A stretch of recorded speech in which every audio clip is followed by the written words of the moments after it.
Good morning to all Indian math A to Z family में आपका स्वागत है। जैसा कि सीडीपी का सेशन चल रहा है और सीटेट का एग्जाम होने वाला है, उसी के कड़ी में मैं आज जो है आपका जो आज का जो सेशन है वो आपका है विकास के सिद्धांत, बाल विकास के सिद्धांत। ठीक है, इसको स्टार्ट करने से पहले मैं आपको बता दूं कि सीडीपी में दो टॉपिक्स मैंने पढ़ा रखा है, एक ग्रोथ एंड डेवलपमेंट, ठीक है, और दूसरा विकास के जो डोमेन होते हैं, विकास के जो आयाम होते हैं उनको मैंने बता रखा है।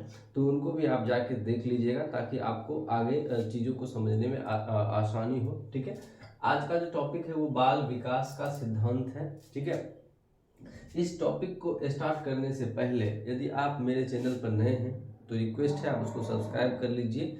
ठीक है, और ध्यान रखिए हर दिन जो है रात के 8 बजे, ठीक है, मेरा जो है वीडियो लाइव मतलब आता है। ठीक है, मैं वीडियो अपलोड करता हूँ रात के 8 बजे, आप जरूर जुड़िए। ठीक है, उसमें और उसको देखिए। ठीक है, टाइमिंग रहेगा रात के 8 बजे, प्रत्येक दिन मेरा वीडियो अपलोड होता है। ठीक है, तो टॉपिक स्टार्ट करते हैं। जैसा कि लिखा हुआ है ऊपर में, बाल विकास का सिद्धांत, प्रिंसिपल ऑफ चाइल्ड डेवलपमेंट। तो आपको टॉपिक से यानी कि लग रहा होगा कि बच्चे में जो विकास होता है और उस विकास का जो सिद्धांत है उसके बारे में हम लोग इसमें पढ़ेंगे। ठीक है, तो सबसे पहला सिद्धांत क्या है, वो समान प्रतिमान का सिद्धांत है, प्रिंसिपल ऑफ सिमिलर पैटर्न, समान प्रतिमान का सिद्धांत। नाम से ही आपको लग रहा है समान प्रतिमान, कहने का मतलब है कि बच्चा अपने जाति के अनुरूप विकास के सिद्धांत के प्रतिमान का अनुसरण करता है। अगर आप लिखिएगा तो लिख लीजिए, बच्चे में जो विकास होता है वो उसके जाति के विकास के प्रतिमान के रूप को अनुसरण वो करता है। ठीक है, यानी कि अगर मनुष्य है तो मनुष्य के बच्चे का जो विकास होगा वो उसके अनुरूप होगा।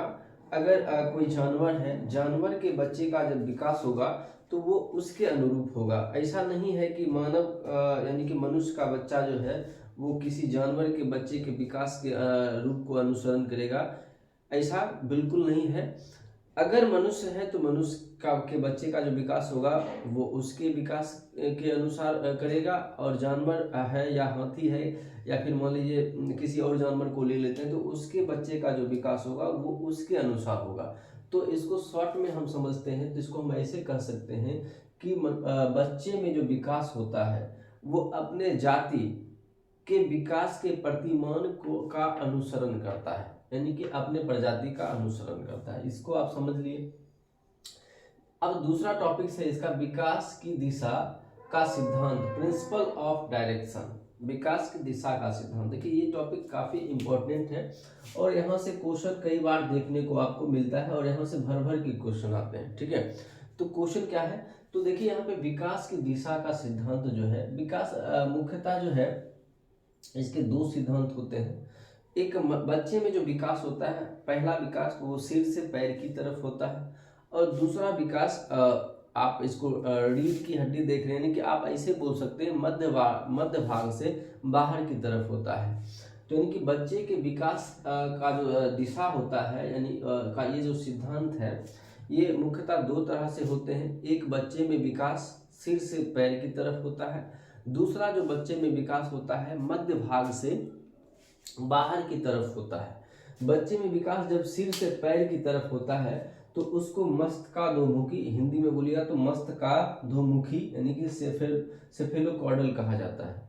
जब बच्चे में, फिर समझिए, बच्चे में विकास जब सिर से पैर की तरफ होता है तो उसे मस्तकाधोमुखी सेफेलोकॉर्डल कहा जाता है। जब बच्चे में विकास मध्य भाग से बाहर की तरफ होता है तो उसे दूरभिमुख प्रॉक्सिमोडिस्टल कहा जाता है। इसको फिर से मैं रिपीट कर रहा हूँ, देखिए इसको अगेन एंड अगेन रिपीट कर रहा हूँ क्योंकि यहाँ से क्वेश्चन काफी ज्यादा रहता है, भर भर के आते हैं। तो बच्चे में जब विकास सिर से पैर की तरफ होगा तो उसे मस्तकाधोमुखी सेफेलोकॉर्डल कहा जाता है। जब बच्चे में विकास मध्य भाग से बाहर की तरफ होता है तो उसे दूरभिमुख प्रॉक्सिमोडिस्टल कहा जाता है। याद रहेगा। तो आपने क्या समझा, तो विकास की जो दिशा होती है दो तरह से होता है बच्चे में, एक सिर से पैर की तरफ और एक मध्य भाग से बाहर की तरफ। सिर से पैर की तरफ जो विकास होता है उसे मस्तकाधोमुखी सेफेलोकॉर्डल कहा जाता है, और मध्य भाग यानी कि मध्य भाग से बाहर की तरफ जो विकास होता है उसे दूरभिमुख प्रोक्सीडोमिस्टर कहा जाता है। ठीक है, अब आता है निरंतरता का सिद्धांत। निरंतरता का सिद्धांत, प्रिंसिपल ऑफ कंटिन्यूटी, निरंतरता का सिद्धांत, इसको समझिए, यहाँ से भी क्वेश्चन आते हैं। तो बच्चे में जब विकास होता है वो लगातार होता है, ऐसा नहीं कि विकास कुछ समय के बाद रुक जाता है, ऐसा नहीं है। इसको आप ऐसे बोल सकते हैं कि बच्चे में विकास जो होता है माँ के गर्भ से शुरू होता है और उसके मृत्यु तक का सफर होता है। यानी कि विकास की जो दर होती है, विकास जो होता है वो माँ के गर्भ से शुरू होता है और मृत्यु तक चलता है। जब तक वह मरता नहीं तब तक उसमें विकास होते रहता है। अब अगला टॉपिक है पूर्वानुमान का सिद्धांत, प्रिंसिपल ऑफ प्रेडिक्टिबिलिटी, पूर्वानुमान का सिद्धांत। तो आप देखिए इस वर्ड से आपको इस वर्ड को सबसे पहले आपको समझना होगा। पूर्वानुमान, पूर्वानुमान, पूर्वानुमान का मतलब किसी भी चीज का हम पहले अनुमान लगा लेते हैं, किसी भी घटना के होने का या किसी भी चीज के सीखने का पहले जब हम अनुमान लगा लेते हैं तो इसे कहते हैं पूर्वानुमान का सिद्धांत। तो वही उसी का ये सिद्धांत है। हम विकास के सिद्धांत, विकास होने से पहले ये अनुमान लगा लेते हैं कि विकास किस दिशा में या फिर विकास किस में ज्यादा होने वाला है। ठीक है, तो इसे कहते हैं विकास का सिद्धांत। अब आता है एकीकरण का सिद्धांत, प्रिंसिपल ऑफ यूनिटरी प्रोसेस, एकीकरण का सिद्धांत। एकीकरण का सिद्धांत उसे कहते हैं जब कोई बच्चा किसी काम को करने के लिए अपने हाथ और पैर का एक साथ उपयोग करता है तो उसे एकीकरण का सिद्धांत कहते हैं। फिर से समझिएगा, जब बच्चा किसी काम को करने के लिए अपने हाथ और पैर का एक साथ उपयोग करता है तो उसे एकीकरण का सिद्धांत कहते हैं। अब आता है व्यक्तिगत भिन्नता का सिद्धांत। देखिए व्यक्तिगत भिन्नता, ये टॉपिक जो आपका है, ये 7 नंबर टॉपिक, ये काफी इंपॉर्टेंट है और यहाँ से भी क्वेश्चन भर भर के आते हैं। ठीक है, तो इनको हम अच्छे तरीका से समझेंगे। पहला है व्यक्तिगत भिन्नता का सिद्धांत, प्रिंसिपल ऑफ इंडिविजुअल डिफरेंसेस। तो हम पहले ये समझेंगे कि व्यक्तिगत भिन्नता किन कारणों से होता है। ठीक है, तो व्यक्तिगत भिन्नता जो है मुख्यतः 2 कारणों से होता है। एक तो हेरिडिटी बोलते हैं, दूसरा एनवायरमेंट बोलते हैं। हेरिडिटी उसको अनुवांशिकता, ठीक है, और दूसरा होता है एनवायरमेंट, वातावरण। ठीक है, अनुवांशिकता कहने का मतलब ये है कि व्यक्तिगत भिन्नता बच्चे में उनके माता पिता के जीन के कारण होता है। जेनेटिक्स गुण आपने पढ़ा होगा बायोलॉजी में। तो बच्चों में जो भिन्नता होती है वो पहला कि हेरिडिटी होता है, दूसरा क्या होता है, एनवायरमेंट होता है। बच्चे का जो पालन पोषण होता है वहाँ का वातावरण कैसा है इस पे भी डिपेंड करता है। तो सबसे पहले अगर किसी बच्चे के माता पिता काफी जीनियस रहे होंगे या फिर काफी बुद्धिमान हैं या फिर काफी इंटेलिजेंट हैं तो माता पिता का गुण भी बच्चों में आता है और वो बच्चे भी इंटेलिजेंट होते हैं, उनका मस्तिष्क तेज होता है। कुछ बच्चे जो होते हैं मंद गति से सीखते हैं तो वो डिपेंड करता है उनके पिता के गुण पर भी डिपेंड करता है, जेनेटिक्स पर भी डिपेंड करता है। तो एक कारण तो आपने देखा कि व्यक्तिगत भिन्नता जो हेरिडिटी अनुवंशिकता के कारण आता है। दूसरा एनवायरमेंट, मैंने बताया आपको, एनवायरमेंट मीन्स बच्चे का जो लालन पालन हो रहा है, बच्चे का जो पोषण हो रहा है वो डिपेंड करता है वहाँ के वातावरण पे। ठीक है, अगर मान लीजिए एक बच्चा का जन्म सपोज कीजिए इंडिया में होता है, ठीक है, और जैसे ही उनका जन्म होता है उसको अमेरिका भेज दिया जाता है। तो आप सपोज कीजिए कि जन्म तो हुआ है उनका इंडिया में लेकिन उनका लालन पालन कहाँ हो रहा है, एक विकसित कंट्री अमेरिका में हो रहा है। अगर वहाँ पे इंग्लिश बोला जाता है तो बच्चा क्या देख रहा है कि वहाँ का वातावरण क्या है, उसको इंग्लिश ही देखने को मिल रहा है लैंग्वेज में, तो वो क्या सीखेगा, इंग्लिश ही सीखेगा। तो अगर बच्चे का जन्म बिहार में होता है और बिहार के सुदूर एक गांव में, ऐसे गांव में उस बच्चे को जन्म होने के बाद भेज दिया जाता है जहाँ का वातावरण, जहाँ पे एजुकेशन से रिलेटेड कोई भी गतिविधि नहीं होता है, तो बच्चा बिल्कुल इलिटरेट मतलब हो जाएगा, पढ़ा लिखा नहीं होगा और उसको उसी तरह का माहौल मिलेगा। ठीक है, तो आपने क्या देखा कि बच्चे का विकास जो होता है वो वातावरण पर भी डिपेंड करता है। बच्चे का जो विकास होता है उसके माता पिता के जीन पर भी डिपेंड करता है। तो बच्चे में भिन्नता जो होती है, इंडिविजुअल डिफरेंस, दो तरीका से होता है, एक हेरिडिटी और दूसरा इन्वायरमेंट। इन दोनों चीजों को आपने समझा और जाना भी।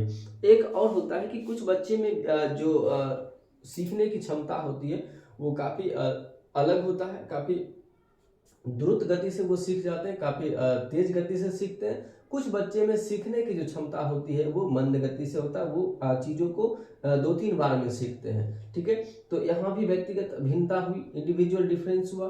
तो इन चीजों को आपने समझा। व्यक्तिगत भिन्नता मुख्यतः 2 कारणों से होता है, एक हेरिडिटी होता है और दूसरा एनवायरनमेंट होता है, और इनको आपने समझा भी।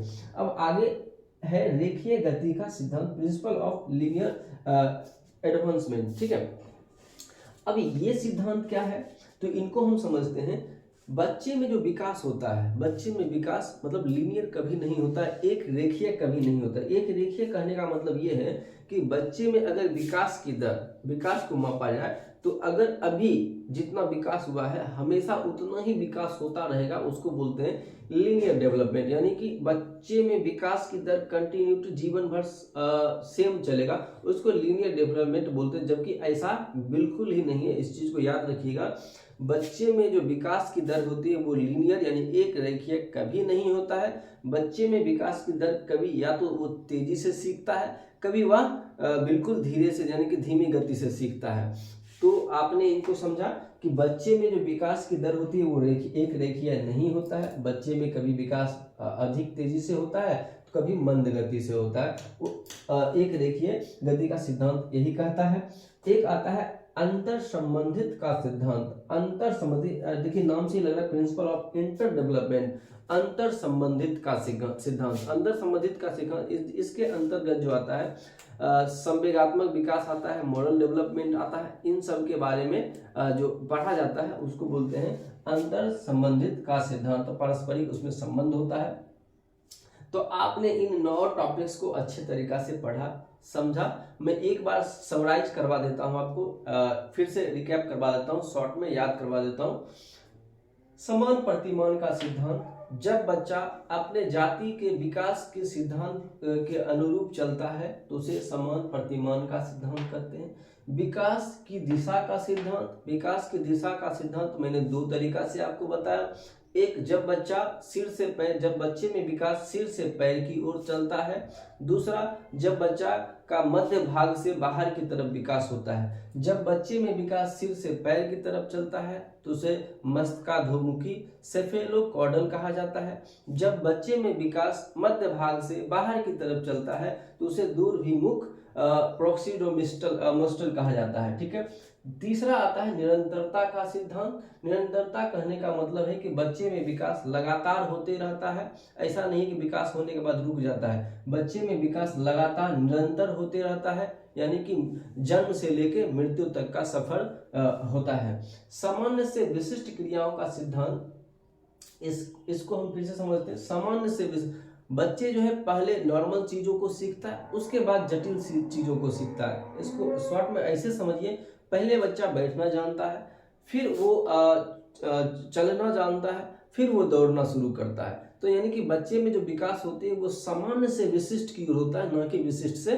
सामान्य की ओर। याद रखिएगा, बच्चे में जो विकास होता है वो सामान्य से विशिष्ट की ओर होता है, जनरल टू स्पेसिफिक रिस्पॉन्स, यानी कि सामान्य से विशिष्ट की ओर होता है। दूसरा है पूर्वानुमान का सिद्धांत, मतलब हमको पहले से ये अनुमान हम लगा सकते हैं कि बच्चे में जो विकास होगा वो किस दिशा में ज्यादा होगा, उसे पूर्वानुमान का सिद्धांत कहते हैं। एकीकरण का सिद्धांत वह सिद्धांत है जब बच्चा किसी काम को करने में अपने हाथ और पैर दोनों का उपयोग एक साथ करता है तो उसे एकीकरण का सिद्धांत कहते हैं। व्यक्तिगत भिन्नता का सिद्धांत जो होता है, इंडिविजुअल डिफरेंस, वो मुख्यतः 2 कारणों से होता है। एक होता है हेरिडिटी, दूसरा होता है एनवायरनमेंट। हेरिडिटी को अनुवांशिकता बोलते हैं, एनवायरनमेंट को वातावरण बोलते हैं।